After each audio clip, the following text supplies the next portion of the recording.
ಇನ್ನು ಹಗಲು ಗನಸು ಕಾಣ್ತಿದ್ದಂತಹ ಪ್ರಿಯಾಂಕಾ ಖರ್ಗೆಗೀಗ ನ್ಯಾಯಾಲಯ ಸರಿಯಾಗಿ ಮುಟ್ಟಿ ನೋಡಿಕೊಳ್ಳುವಂತಹ ಆದೇಶವನ್ನ ಹೊರಡಿಸಿದೆ. ಪ್ರಿಯಾಂಕಾ ಖರ್ಗೆ ಇಷ್ಟು ದಿವಸ RSS ಅನ್ನ ಸಂಘವನ್ನ ರಿಜಿಸ್ಟರ್ ಮಾಡಿಸಿದೆ ಅನ್ನುವಂತಹ ಪಟ್ಟ ಪಡ್ಕಬೇಕು ಅಂತ ಅನ್ಕೊಂಡು ಹೋರಾಟ ಮಾಡ್ತಾ ಇದ್ರು.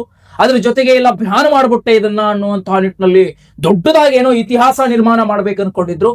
ಆದ್ರೆ ನ್ಯಾಯಾಲಯ ಕೊಟ್ಟಂತಹ ಒಂದೇ ಒಂದು ಆದೇಶಕ್ಕೆ ಪ್ರಿಯಾಂಕಾ ಖರ್ಗೆಯವರ ತಳಬುಡ ನಡಗಿದೆ. ಏನ್ ಆ ಆದೇಶ? ಹೆಗ್ಗಳಿಕೆಯನ್ನ ಪಡಿಬೇಕು ಅನ್ಕೊಂಡಿದ್ದಂತಹ ಪ್ರಿಯಾಂಕಾ ಖರ್ಗೆಗೆ ಮುಟ್ಟಿ ನೋಡಿಕೊಳ್ಳುವಂತಹ ಆದೇಶ ಹೊರಬಿದ್ದ ತಕ್ಷಣ ನಡುಕುಂಟಾಗಿದೆ. ನಿದ್ದೆಗಣ್ಣಲ್ಲೂ ಕೂಡ ಕಣವರಿಸುವಂತಹ ಲೆಕ್ಕಾಚಾರ ಈಗ ನ್ಯಾಯಾಲಯ ಆದೇಶ ಹೊರಡಿಸಿದೆ. ಇದು ಬೇಕಿತ್ತ ಪ್ರಿಯಾಂಕಾ ಖರ್ಗೆಗೆ ಅನ್ನುವಂಥದ್ದು ನಮ್ಮ ನಿಮ್ಮಂತವ್ರದಷ್ಟೇ ಅಲ್ಲ, ಸಣ್ಣ ಪುಟ್ಟ ವ್ಯಕ್ತಿಗಳದ್ದು ಕೂಡ ಈಗ ಬರ್ತಕ್ಕಂತ ಮಾತು. ಬೇಕಿತ್ತ ಇದು ಪ್ರಿಯಾಂಕಾ ಖರ್ಗೆಗೆ? ಬೇಕಿತ್ತ ಅನ್ನುವಂತ ಲೆಕ್ಕಾಚಾರ. ಏನ್ ಹಾಗಾದ್ರೆ ನ್ಯಾಯಾಲಯ ಹೊರಡಿಸಿರುವ ಆದೇಶ? ಏನೇನ್ ನಡೀತು ಬನ್ನಿ ನೋಡ್ತಾ ಹೋಗೋಣ. ನೋಡಿ, ನ್ಯಾಯಾಲಯ ಆದೇಶವನ್ನು ಹೊರಡಿಸಿದೆ. ಈ ಮೊದಲು ಏನು ಈ ಪ್ರಿಯಾಂಕಾ ಖರ್ಗೆ ವಾದ ಏನಾಗಿತ್ತು ಅಂದ್ರೆ RSS ಅನ್ನುವಂಥದ್ದು ನೋಂದಾಯಿತ ಸಂಸ್ಥೆ ಅಲ್ಲ, ಮತ್ತೆ ಅದಕ್ಕೆ ಯಾವುದೇ ಸದಸ್ಯತ್ವಗಳು ಇಲ್ಲ, ಅದು ದಾಖಲೆಗಳೇ ಇಲ್ಲ ಅಂತ ಹೇಳಿ ಪ್ರಿಯಾಂಕಾ ಖರ್ಗೆ ವಾದ ಮಾಡಿದ್ರು ನ್ಯಾಯಾಲಯದಲ್ಲಿ. ಮತ್ತೆ ಅದೇ ರೀತಿಯಾದಂತಹ ಸೋಷಿಯಲ್ ಮೀಡಿಯಾಗಳಲ್ಲೂ ಸಾರ್ವಜನಿಕವಾಗಿ ವಾದವನ್ನ ಮಂಡಿಸಿದ್ರು. ಅದಕ್ಕೆ ವಿರೋಧವಾಗಿ ಈಗ ಅಂದ್ರೆ ಅದಕ್ಕೆ ಸರಿಯಾಗಿ ನ್ಯಾಯಾಲಯ ಸಂಪೂರ್ಣವಾಗಿ ಅಸಮರ್ಥನೀಯ ಮತ್ತು ಆಧಾರ ರಹಿತ ಅಂದ್ರೆ ಇದನ್ನ ಸಂಪೂರ್ಣವಾಗಿ ತಳ್ಳಿ ಹಾಕಿಬಿಟ್ಟಿದೆ. ಇದಕ್ಕೆ ಯಾವುದೇ ಆಧಾರ ಇಲ್ಲ, ಇದಕ್ಕೆ ಯಾವುದೇ ಆಧಾರಗಳೇ ಇಲ್ಲ, ಹೇಗೆ ನೀವು ವಾದ ಮಾಡ್ತಾ ಇದ್ದೀರಿ ಅಂತ ಪ್ರಿಯಾಂಕಾ ಖರ್ಗೆ ವಾದ ಮಾಡಿದೆ ನ್ಯಾಯಾಲಯ. ಏನಿದೆ ಇಲ್ಲಿ? ಅಸಮರ್ಥನೀಯ ಮಾತುಗಳನ್ನು ಯಾಕೆ ಆಡ್ತಾ ಇದ್ದೀರಿ? ಇಲ್ಲಿ ನೋಡಿ, ಇನ್ನೂ ಇದೆ ಇದಕ್ಕೆ ಪ್ರಕರಣದ ಹಿನ್ನೆಲೆ ಏನೇನಿತ್ತು ಅನ್ನುವಂಥದ್ದನ್ನು ನಿಮಗೆ ನಾನು ತಿಳಿಸ್ತಾ ಹೋಗ್ತೀನಿ. ನೋಡಿ, ಇಲ್ಲಿ RSS ಕಾರ್ಯಕರ್ತ ತೇಜಸ್ ಎ ಅವರು, RSS ನ ಕಾರ್ಯಕರ್ತ ಇವರು ತೇಜಸ್ ಎ ಅನ್ನುವಂಥವರು, ಇವರು ಪ್ರಿಯಾಂಕಾ ಖರ್ಗೆ ಮತ್ತು ಇತರರ RSS ವಿರುದ್ಧ ಅವಹೇಳನಕಾರಿ ಹೇಳಿಕೆಯನ್ನ ಏನ್ ನೀಡಿದ್ರಲ್ಲ, ಇವರ ವಿರುದ್ಧ ಈಗ ಸಾರ್ವಜನಿಕವಾಗಿ ಸಂಸ್ಥೆಯ ಪ್ರತಿಷ್ಠೆಗೆ ಹಾನಿ ಉಂಟು ಮಾಡಿದ್ದಾರೆ ಪ್ರಿಯಾಂಕಾ ಖರ್ಗೆ ಅಂತ ಮಾನ ಮೊಕದ್ದಮೆಯನ್ನ ಹೇರಿದ. ಇದಕ್ಕೂ ಕೂಡ ವಾದಗಳು ನಡೀತು. ಮಾನ ಮೊಕದ್ದಮೆ ಹೇಳಿಕೆ, ಇದಕ್ಕೆ ಸಂಸ್ಥೆ ಅನ್ನುವಂಥದ್ದು ರಿಜಿಸ್ಟರ್ ಇಲ್ಲ, ಇದಕ್ಕೆ ಯಾವುದೇ ಸದಸ್ಯತ್ವ ಇಲ್ಲ, ಇದು ಹೆಂಗ್ ಮಾನ ಮೊಕದ್ದಮೆ ಹಾಕತ್ತೆ ಅಂತ ನ್ಯಾಯಾಲಯ ಸಂಪೂರ್ಣವಾಗಿ ಹೇಳಿದೆ. ನ್ಯಾಯಾಲಯ ಅದಕ್ಕೆ ಸಂಪೂರ್ಣವಾಗಿ ಪ್ರಿಯಾಂಕಾ ಖರ್ಗೆ ಅವರಿಗೆ ಜ್ಞಾನೋದಯ ಮಾಡಿಸಿದೆ. ಜ್ಞಾನೋದಯ ಅಂದ್ರೆ ಪ್ರಿಯಾಂಕಾ ಖರ್ಗೆ ಅವರಿಗೆ ತಲೆಗೆ ಹೊಡೆದಂತೆ ಹೇಳಿದೆ ನ್ಯಾಯಾಲಯ. ನೋಡಿ, ಹೇಳ್ತಾರಲ್ಲ ಬುದ್ಧಿ ಮಾತು ಹೇಳ್ತಾರಲ್ಲ, ಹಂಗೆ ನ್ಯಾಯಾಲಯ ಪ್ರಿಯಾಂಕಾ ಖರ್ಗೆ ಅವರಿಗೆ ತಿಳಿಸಿದೆ. ಏನಂತ ತಿಳಿಸಿದೆ ನೋಡಿ, ಏನು ಇವರು ಅವಹೇಳನಕಾರಿ ಹೇಳಿಕೆಯನ್ನು ಕೊಟ್ಟಿದ್ದಾರೆ, ಸಂಸ್ಥೆಗೆ ಹಾನಿ ಉಂಟು ಮಾಡಿದ್ದಾರೆ ಅಂತ ಹೇಳಿ ತೇಜಸ್ ಎ ಅವರು ಆ ಮಾನ ಮೊಕದ್ದಮೆ ಕೇಸನ್ನ ಪ್ರಿಯಾಂಕಾ ಖರ್ಗೆ ಮತ್ತು ನಲಪಾಡ್ ಹ್ಯಾರಿಸ್ ಇವರಿಗೂ ಕೂಡ, ಅಂದ್ರೆ ಇವರು ಮೊಹಮ್ಮದ್ ಹ್ಯಾರಿಸ್ ನಲ್ಪಾಡ್ ಅವ್ರಿಗೂ ಕೂಡ ಸೇರಿದಂತೆ ಕೇಸನ್ನ ಮಾಡಿದ್ದಾರೆ. ಮಾನ ಮೊಕದ್ದಮೆ ಕೇಸನ್ನ ದಾಖಲು ಮಾಡಿದ್ದಾರೆ. ಇವರು ಅವಹೇಳನಕಾರಿ ಮಾತುಗಳನ್ನ ಮಾತನಾಡಿ RSS ನ ಸಂಸ್ಥೆಗೆ, ಸ್ವಯಂ ಸೇವಕ ಸಂಘವಾಗಿರತಕ್ಕಂತ RSSಗೆ, ರಾಷ್ಟ್ರೀಯಲ್ಲಿ ಸಂಘವಾಗಿರ್ತಕ್ಕಂಥ RSSಗೆ ಇವರು ಮಾನ ಮೊಕದ್ದಮೆಯಲ್ಲಿ ಭಾಗಿಯಾಗಿದ್ದಾರೆ, ಅಂದ್ರೆ ಹಾನಿ ಉಂಟನ್ನ ಮಾಡಿದ್ದಾರೆ RSS ಸಂಘಕ್ಕೆ ಅಂತ ತೇಜಸ್ ಎ ಅವರು ಇವರ ಮೇಲೆ ಕಂಪ್ಲೇಂಟ್ ಅನ್ನ ಮಾಡಿದ್ದಾರೆ. ಅಂದ್ರೆ ಮಾನ ಮೊಕದ್ದಮೆ ಕೇಸನ್ನು ದಾಖಲು ಮಾಡಿದ್ದಾರೆ. ಇದು ನಿಮ್ಗೆ ಗೊತ್ತಿರಬೇಕಾದದ್ದು. ಇದನ್ನ ನ್ಯಾಯಾಲಯ ಬಹಳ ಲೆಕ್ಕಾಚಾರ ತೆಗೆದುಕೊಂಡಿದೆ. RSS ಅನ್ನುವಂತಹ ಸಂಸ್ಥೆ ತನ್ನದೇ ಆದಂತಹ ಶಕ್ತಿಯನ್ನ ಹೊಂದಿದೆ, ರಾಷ್ಟ್ರೀಯ ಸ್ವಯಂ ಸೇವಕ ಸಂಘವಾಗಿದೆ, ಅದಕ್ಕೆ ಮಾನ ಮೊಕದ್ದಮೆ ಕೇಸನ್ನ ದಾಖಲು ಮಾಡಲಿಕ್ಕೆ ಅಧಿಕಾರ ಇದೆ, ಅದಕ್ಕೆ ಸಂಪೂರ್ಣ ಅಧಿಕಾರ ಇದೆ ಎನ್ನುವಂಥದ್ದನ್ನು ನ್ಯಾಯಾಲಯ ತಿಳಿಸಿದೆ. RSS ಸಂಪೂರ್ಣವಾಗಿ ಸ್ವಯಂ ಸೇವಕ ಸಂಘವಾಗಿದೆ, ಅದಕ್ಕೆ ಎಲ್ಲಾ ರೀತಿಯ ಹಕ್ಕುಗಳಿದೆ ಅನ್ನುವಂಥದ್ದನ್ನ ಪ್ರಿಯಾಂಕಾ ಖರ್ಗೆ ಅವರಿಗೆ ಹೇಳಿದೆ. ಈಗ ಜುಲೈ 21ನೇ ತಾರೀಕಿನಂದು ಮೊಹಮ್ಮದ್ ಹ್ಯಾರಿಸ್ ನಲ್ಪಾಡ್ ಕೂಡ ಸೇರಿ ಪ್ರಿಯಾಂಕಾ ಖರ್ಗೆ, ಸಚಿವ ಪ್ರಿಯಾಂಕಾ ಖರ್ಗೆ ಇವರು ಕೂಡ ನ್ಯಾಯಾಲಯಕ್ಕೆ ಖುದ್ದು ಹಾಜರಾಗಬೇಕಾಗಿದೆ. ವಕೀಲರನ್ನ ಕಳಿಸಿದ್ರೆ ನಡೆಯೋದಿಲ್ಲ, ಖುದ್ದು ಹಾಜರಾಗಬೇಕು ಅಂತ ನ್ಯಾಯಾಲಯ ಆದೇಶ ತಿಳಿಸಿದೆ. ವಕೀಲರನ್ನ ಕಳಿಸಿ ನಾನು ಸಚಿವ ಅಂತ ಕುರ್ಚಿ ಮೇಲೆ ಕೂತ್ಕೊಂಡ್ರೆ ಆಗಲ್ಲ, ಮಾಡಿದ್ದೀರಲ್ಲ ಕೆತ್ತಾಬಜಿ ಕಾರವಾರನ, ಇದಕ್ಕೆ ನೀವೇ ಸ್ವತಃ ಬರಬೇಕು ಅಂತ ಆದೇಶವನ್ನ ನ್ಯಾಯಾಲಯ ಹೊರಡಿಸಿದೆ. ಈಗ ಪ್ರಿಯಾಂಕಾ ಖರ್ಗೆ ನಿದ್ದೆಗಣ್ಣಲ್ಲೂ ಕೂಡ RSS ಅಂತ ಹೇಳಿ ಈಗ ಜಪ ಮಾಡುವಂತ ಪರಿಸ್ಥಿತಿಗೆ ಬಂದು ಕೂತ್ಕೊಂಡಿದ್ದಾರೆ. ಬೇಕಾಗಿತ್ತ ಪ್ರಿಯಾಂಕಾ ಖರ್ಗೆಗಿದು?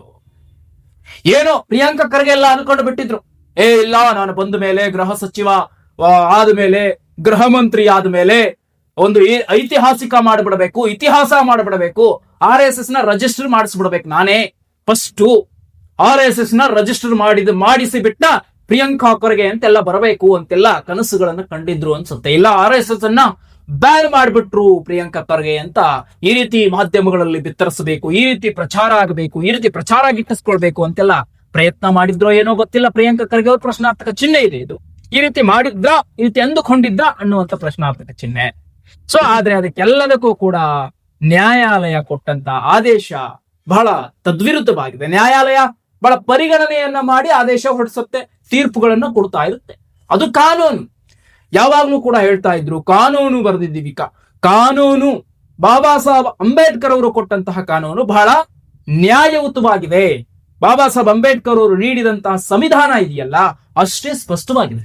ಎಲ್ರಿಗೂ ನ್ಯಾಯ ಕೊಡ್ತಕ್ಕಂಥದ್ದು ಬಾಬಾ ಸಾಹೇಬ್ ಅಂಬೇಡ್ಕರ್ ಅವರ ಕನಸಾಗಿತ್ತು. ಅವರು ಕರಡು ಸಮಿತಿಯ ಅಧ್ಯಕ್ಷರಾದಂತಹ ಸಂದರ್ಭದಲ್ಲಿ ಏನು ಈ ಕಾನೂನನ್ನು ರಚನೆ ಮಾಡ್ಲಿಕ್ಕೆ ಶುರು ಮಾಡ್ತಾರೆ. ಈ ಕಾನೂನನ್ನು ಬರೀಬೇಕಾದ್ರೆ ಹಿಂದೆ ಸಾಕಷ್ಟು ಜನ ಇದ್ದಾರೆ. ಅಲ್ಲಿ ಕರಡು ಸಮಿತಿಯ ಅಧ್ಯಕ್ಷರಾಗಿ ಬಾಬಾ ಸಾಹೇಬ್ ಅಂಬೇಡ್ಕರ್ ಅವರು ಇದ್ರು. ಇಲ್ಲಿ ಎಂತಹ ಕಾನೂನನ್ನು ಕೊಟ್ಟಿದ್ದಾರೆ ಅಂದ್ರೆ ಪ್ರತಿಯೊಬ್ಬರಿಗೂ ನ್ಯಾಯ ಸಿಗುತ್ತೆ, ಅಧಿಕಾರ ಇದೆ ಅಂತ ಗೃಹ ಸಚಿವ ಪ್ರಿಯಾಂಕಾ ಖರ್ಗೆ ಮಾತನಾಡಿದ್ದೆ ಅಲ್ಲ. ಇಲ್ಲಿ ಆ ರೀತಿ ನಡೆಯೋದಿಲ್ಲ. ಇಲ್ಲಿ ಸಂವಿಧಾನ ಏನಿದೆಯೋ ಅದರ ಪ್ರಕಾರ ನಡೆಯುತ್ತೆ, ಅದರ ಪ್ರಕಾರ ನ್ಯಾಯಾಲಯ ತೀರ್ಪು ಕೊಡುತ್ತೆ, ಆದೇಶಗಳನ್ನ ಹೊರಡಿಸುತ್ತೆ. ಇವತ್ತು RSSಗೂ ಕೂಡ ಅಧಿಕಾರ ಇದೆ ಅಂತ ಹೇಳಿ ನ್ಯಾಯಾಲಯ ತಿಳಿಸಿದೆ. ಪ್ರಿಯಾಂಕಾ ಖರ್ಗೆ ಅನ್ಕೊಂಡ್ಬಿಟ್ಟಿದ್ರೇನೋ ಪಾಪ, ಗೊತ್ತಿಲ್ಲ ಅವರು ಏನ್ ಅನ್ಕೊಂಡಿದ್ರು ಏನೋ. ಒಟ್ನಲ್ಲಿ ಇದನ್ನ ರಿಜಿಸ್ಟರ್ ಮಾಡಿಸ್ಬಿಟ್ರು ಅಂತ ಹೇಳಿ ಒಂದು ಪ್ರಖ್ಯಾತ್ಯವನ್ನ ಪಡಿಬೇಕು ಅನ್ಕೊಂಡಿದ್ರು ಗೊತ್ತಿಲ್ಲ, ಅಥವಾ ಇದನ್ನ ಬ್ಯಾನ್ ಮಾಡಬೇಕು ಅಂತ ಅನ್ಕೊಂಡಿದ್ರು ಗೊತ್ತಿಲ್ಲ. ಆದ್ರೆ ನ್ಯಾಯಾಲಯ ಸರಿಯಾದ ಆದೇಶವನ್ನು ಹೊರಡಿಸಿದೆ. ಇದೇ ಜುಲೈ 21ನೇ ತಾರೀಕು ಖುದ್ದು ಮೊಹಮ್ಮದ್ ಹ್ಯಾರಿಸ್ ನಲ್ಪಾಡ್ ಮತ್ತು ಗೃಹ ಸಚಿವ ಪ್ರಿಯಾಂಕಾ ಖರ್ಗೆ ಸೇರಿ ಇಬ್ರು ಕೂಡ ಹೋಗಿ ನ್ಯಾಯಾಲಯದ ಮುಂದೆ ನಿಂತ್ಕೊಳ್ಬೇಕಾಗಿದೆ. ಇಷ್ಟು ದಿವಸ ಹೆಂಗ್ ಮಾಡ್ತಾ ಇದ್ರು, ವಕೀಲರನ್ನ ಕಳಿಸ್ತಾ ಇದ್ರು ಇದಕ್ಕೆಲ್ಲ. ಯಾಕಂದ್ರೆ ಸಚಿವರಲ್ವಾ, ಇವರೆಲ್ಲ ವಕೀಲರನ್ನ ಕಳಿಸ್ತಾ ಇದ್ರು. ಆದ್ರೆ ಈಗ ಆದೇಶ ಯಾವ ತರ ಇದೆ ಅಂದ್ರೆ ಖುದ್ದು ಬರ್ಬೇಕು ಪ್ರಿಯಾಂಕಾ ಖರ್ಗೆ ಅವರೇ, ಖುದ್ದು ಬಂದು ನ್ಯಾಯಾಲಯದಲ್ಲಿ ನಿಂತ್ಕೊಳ್ಬೇಕು, ಏನಿದೆಯೋ ವಾದ ಮಂಡನೆಗಳನ್ನ ಮಾಡ್ಬೇಕು. ಈಗ ಗೊತ್ತಾಗುತ್ತೆ ಪ್ರಿಯಾಂಕಾ ಖರ್ಗೆ ಅವ್ರಿಗೆ ಸರಿಯಾದಂತಹ ಹೇಳಿಕೆಯನ್ನ ಕೊಡಬೇಕು. ಯಾವುದೇ ಒಂದು ಸಂಘಕ್ಕೆ ಅವಹೇಳನಕಾರಿಯಾಗುವಂತಹ ಅವಹೇಳನೆಯ ಮಾತುಗಳನ್ನ ಮಾತನಾಡಿದ್ದಾರೆ ಪ್ರಿಯಾಂಕಾ ಖರ್ಗೆ ಮತ್ತು ನಲ್ಪಾಡ್ ಅನ್ನುವಂಥದ್ದು ಇಲ್ಲಿ ಸ್ಪಷ್ಟವಾಗಿ ತೇಜಸ್ ಎ ಅವರು ಈಗ ಮಾನ ಮೊಕದ್ದಮೆ ಕೇಸನ್ನ ಇವ್ರ ಮೇಲೆ ಹಾಕಿದ್ದಾರೆ. ಇದರಿಂದ ಹೇಗೆ ಬಚಾವ್ ಆಗ್ತಾರೆ, ಇದರಿಂದ ಹೇಗೆ ತಪ್ಪಿಸ್ಕೊಳ್ತಾರೆ, ಇದರಿಂದ ಹೇಗೆಲ್ಲ ಬಚಾವಾಗ್ಲಿಕ್ಕೆ ಸಾಧ್ಯ, ಪ್ರಿಯಾಂಕಾ ಖರ್ಗೆ ಅವರು ಏನ್ ಹೇಳ್ತಾರೆ, ಏನ್ ಉತ್ತರ ಕೊಡ್ತಾರೆ, ಇದು ಕೂಡ ಬಹಳಷ್ಟು ವ್ಯವಸ್ಥಿತವಾಗಿ ಕೇಳಿಸ್ತಾ ಇರುವಂತಹ ಮತ್ತು ಕೇಳ್ಬರ್ತಾ ಇರುವಂತಹ ಸುದ್ದಿ ಮಾಹಿತಿ. ಈಗ ಪ್ರಿಯಾಂಕಾ ಖರ್ಗೆ ಅಂದುಕೊಂಡಿರ್ತಕ್ಕಂಥ ವ್ಯವಸ್ಥೆ ಹೇಗಿತ್ತು, ಈಗ ನಡೀತಾ ಇದೆ ಏನು, ರೀಸೆಂಟ್ ಆಗಿ ಹೋಗ್ತಾ ಇದೆ ಏನು ಅನ್ನುವಂಥದ್ದು ಈಗ ಸ್ಪಷ್ಟವಾಗಿ ಪ್ರಿಯಾಂಕಾ ಖರ್ಗೆ ಅವ್ರಿಗೆ ಅರ್ಥ ಆಗಿದೆ. ಅದಕ್ಕೆ ಯಾವಾಗ್ಲೂ ಕೂಡ ಒಂದು ಮಾತನ್ನ ಹಿರಿಯರು ಹೇಳ್ತಾ ಇರ್ತಾರೆ ನೋಡಿ, ಆಕಾಶಕ್ಕೆ ಒಗಿಬೇಡಿ, ಆ ಉಗುಳು ಮತ್ತು ನಮ್ಮೇಲೆ ಬೀಳುತ್ತೆ, ಗಲೀಜಾಗೋದು ನಾವೇ ಅಂತ ಹೇಳ್ತಾ ಇರ್ತಾರೆ. ಆದ್ರೆ ಅದು ಕೆಲವರಿಗೆ ಬುದ್ಧಿ ಅರ್ಥ ಆಗೋದಿಲ್ಲ ಅನ್ಸುತ್ತೆ.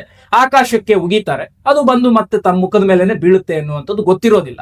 ಈಗ ಪ್ರಿಯಾಂಕಾ ಖರ್ಗೆ ಅವರ ಪಾಡು ಕೂಡ ಅದೇ ರೀತಿ ಆಯ್ತಾ ಅನ್ನುವಂತ ಪ್ರಶ್ನಾರ್ಥಕ ಚಿಹ್ನೆ ಹುಟ್ಟುತ್ತೆ. ಅದೇ ರೀತಿ ಆಗಿದೆ ಕೂಡ ಅಂತ ಹೇಳ್ಬೋದು ಸ್ಪಷ್ಟವಾಗಿ. ಯಾಕಂದ್ರೆ ಏನೋ ಮಾಡ್ಬಿಡ್ತೀನಿ ಅಂತ ಹೊರಟು ಹೋದ್ರು, ಈಗ ಏನೋ ಆಗೋಯ್ತು, ತಮ್ಮ ಮೇಲೆನೆ ಮಾನ ಮೊಕದ್ದಮೆ ಕೇಸ್ ಬಿದ್ದಾಯ್ತು. ಇದೇನ್ ದೊಡ್ಡ ಕೇಸ ಹಂಗೆ ಹೀಗೆ ಎಲ್ಲ ಅಂತ ಮಾತಾಡ್ಬೋದು ಜನ. ಆದ್ರೆ ಈಗ ನ್ಯಾಯಾಲಯದ ಮುಂದೆ ಕಟಕಟೆಯಲ್ಲಿ ಕೈ ಕಟ್ಕೊಂಡು ನಿಂತ್ಕೊಂಡು ಮಾತಾಡ್ಬೇಕಿದೆಯಲ್ಲ, ಆಗ ಗೊತ್ತಾಗತ್ತೆ ಪ್ರಿಯಾಂಕಾ ಖರ್ಗೆ ಅವರದು ಯಾವುದೋ ಒಂದು ಸಂಘ ಇದೆ, ಏನೋ ಇದೆ ಅಂತಲ್ಲ. RSS ಅನ್ನುವಂಥದ್ದು ರಾಷ್ಟ್ರೀಯ ಸ್ವಯಂ ಸೇವಕ ಸಂಘ. ಆ ಸಂಘ ಬಹಳ ಪರಿವರ್ತನೆಯಲ್ಲಿರ್ತಕ್ಕಂಥ ಸಂಘ.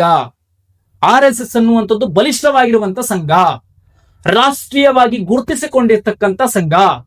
ಈ ಸಂಘವನ್ನ ಕಂಪ್ಲೀಟ್ ಆಗಿ ಹೆಡಮುರಿಗಟ್ಟಬೇಕು ಅಂತ ಹೊರಟಂತಹ ಪ್ರಿಯಾಂಕಾ ಖರ್ಗೆಗೆ ನ್ಯಾಯಾಲಯವೇ ದೊಡ್ಡ ಒಂದು ಹೊಡೆತವನ್ನ ಈಗ ನ್ಯಾಯಾಲಯದಿಂದ ಸಿಕ್ಕಿದೆ, ನ್ಯಾಯವಾಗಿ ಸಿಕ್ಕಿದೆ.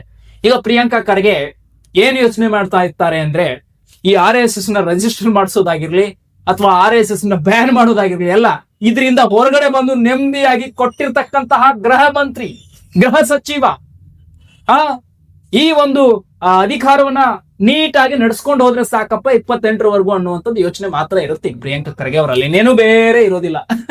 ಸೊ ಅಂತಹ ಒಂದು ಪರಿಸ್ಥಿತಿಗೆ ಬಂದ್ ಸಿಕ್ಕಾಕೊಂಡಿದ್ದಾರೆ. ಮತ್ತಷ್ಟು ಇಂತಹ ರಾಜಕೀಯ ಸುದ್ದಿಗಳನ್ನ ಮತ್ತು ಅದರ ಜೊತೆಗೆ ನಡೀತಾ ಇರುವಂತಹ ವಿವಾದಾತ್ಮಕ ಮತ್ತು ಸಂಬಂಧಪಟ್ಟಂತಹ ಪ್ರತಿ ಇಂಚಿಂಚು ಮಾಹಿತಿಯನ್ನ YGN ಸರ್ಕಾರ ನಿಮ್ಮ ಮುಂದೆ ಇಡ್ತಾ ಇರುತ್ತೆ. ನೋಡ್ತಾ ಇರಿ. ಮತ್ತಷ್ಟು ಮುಂದಿನ ವಿಡಿಯೋಗಳಲ್ಲಿ ಮುಂದಿನ ಮಾಹಿತಿಯೊಂದಿಗೆ ನಿಮ್ಮನ್ನ ಭೇಟಿ ಮಾಡ್ತೀನಿ. ನಮಸ್ಕಾರ.